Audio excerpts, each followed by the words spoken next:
Morning children, welcome to our online class. In civics, our chapter number 4 is gender issues. Gender issues मतलब क्या होता है? लिंग लिंग का मुद्दा, ठीक है?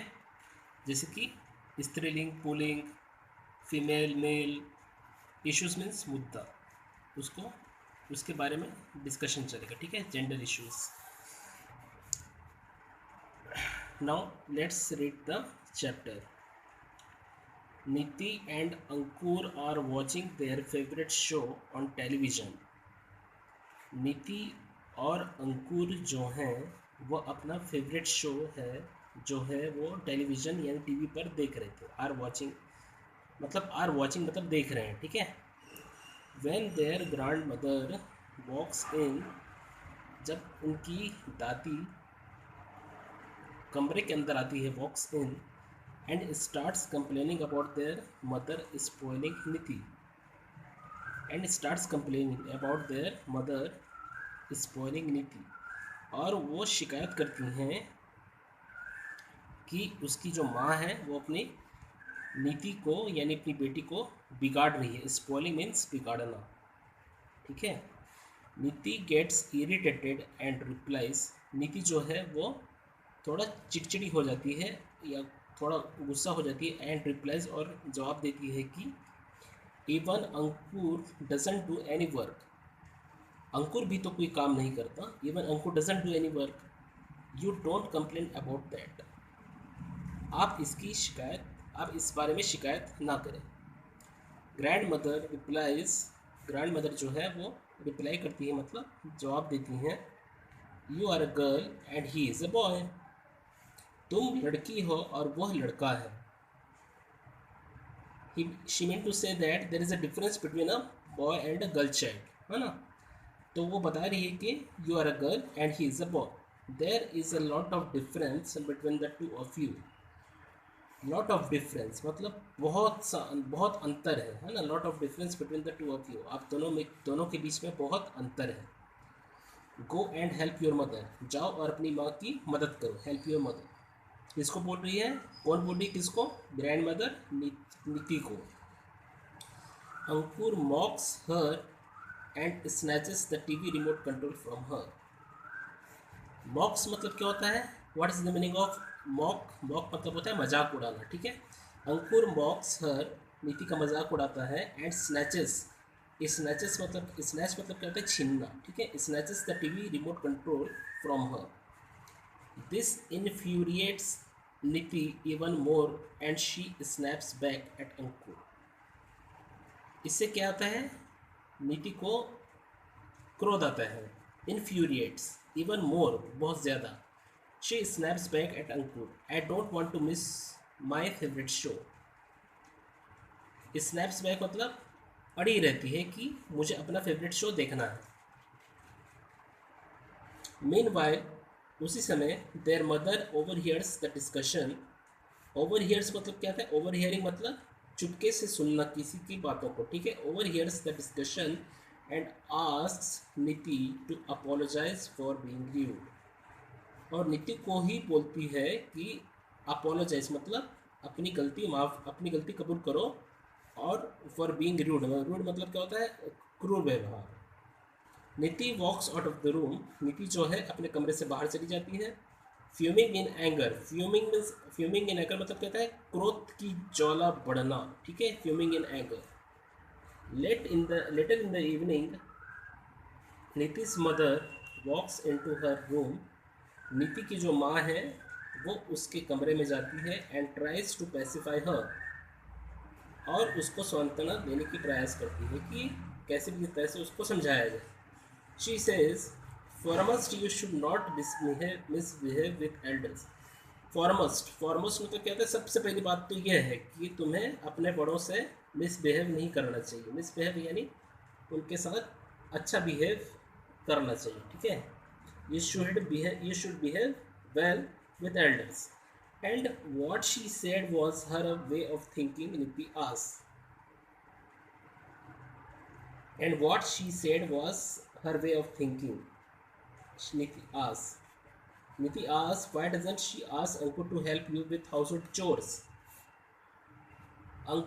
नीति पूछती है अपने माँ से, instead of blaming me as a girl child you should ask Ankur, है ना, कि वो भी तो तुम्हारा बेटा है, मतलब बच्चा है, तो वो भी तो तुम्हारा घरेलू काम में मदद कर सकता है ना। Why doesn't she ask Ankur to help you with household chores.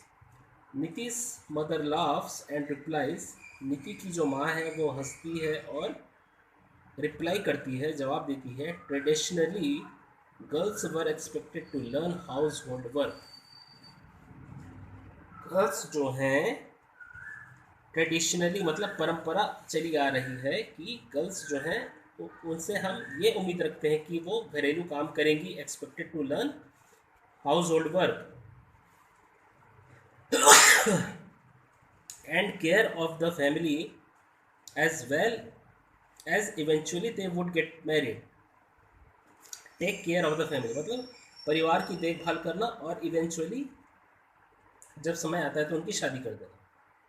While boys were expected to work and support their families. वहीं जो लड़के होते हैं उनसे हम काम की उम्मीद करते हैं कि वो काम करेंगे और they will do some work and get good earnings so that they could run their family, okay, and support their families. So the society has created certain stereotypes. This is an example of stereotype which we have learnt in our previous chapter and decided the way each gender should conduct itself. नीति is curious. Curious मतलब क्या होता है, जानने की इच्छा रखना, ठीक है।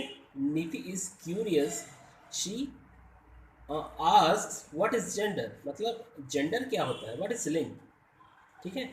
Gender is socially acquired trait connected with being male और फीमेल। सोशली एक्वायर्ड मतलब सामाजिक रूप से दिया हुआ एक जनित चीज़ है, जैसे कि मेल या फीमेल, ठीक है।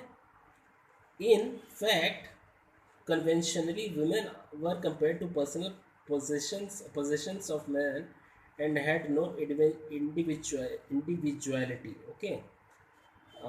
Conventionally women were compared to personal possessions of men and had no individuality, उनको मतलब individuality का अधिकार प्राप्त नहीं है।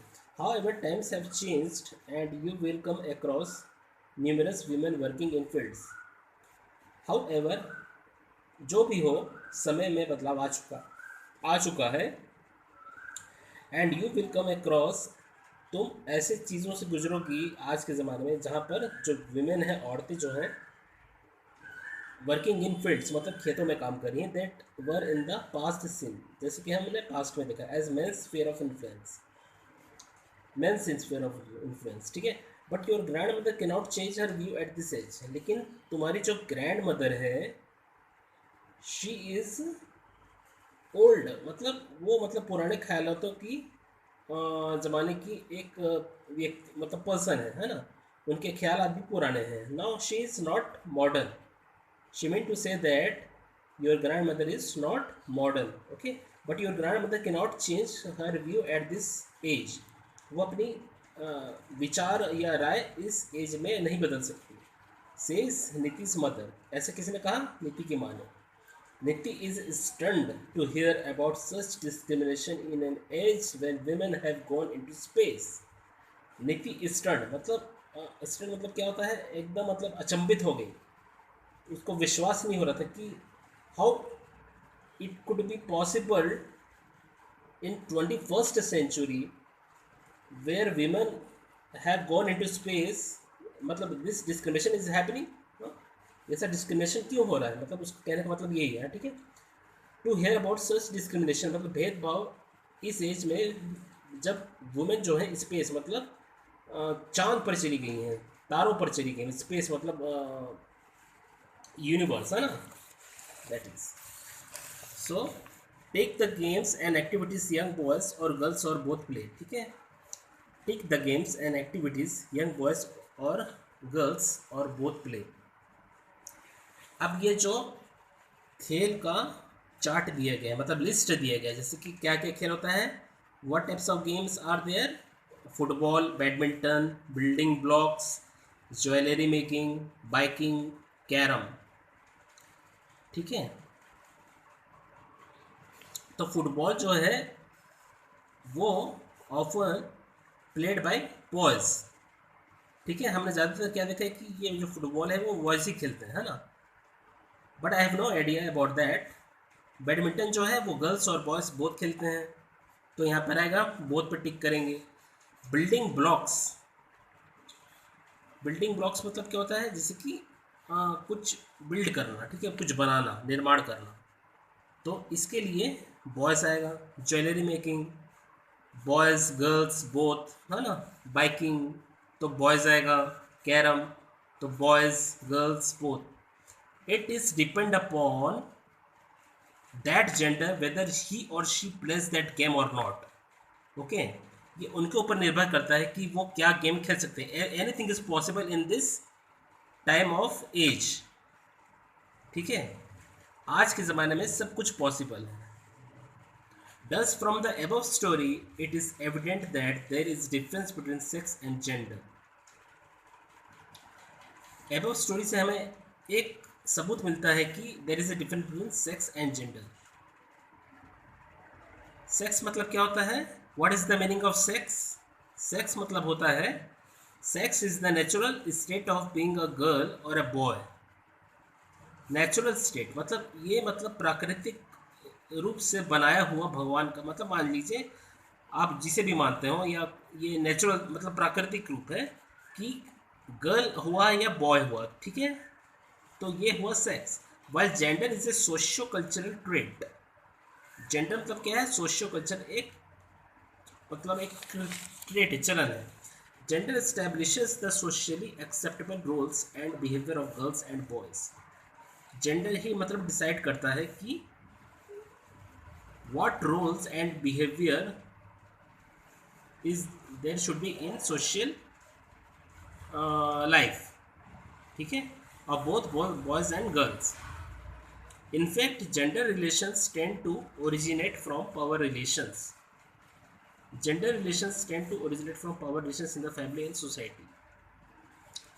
The gender inequalities within a family unit. Let's stop up to here only.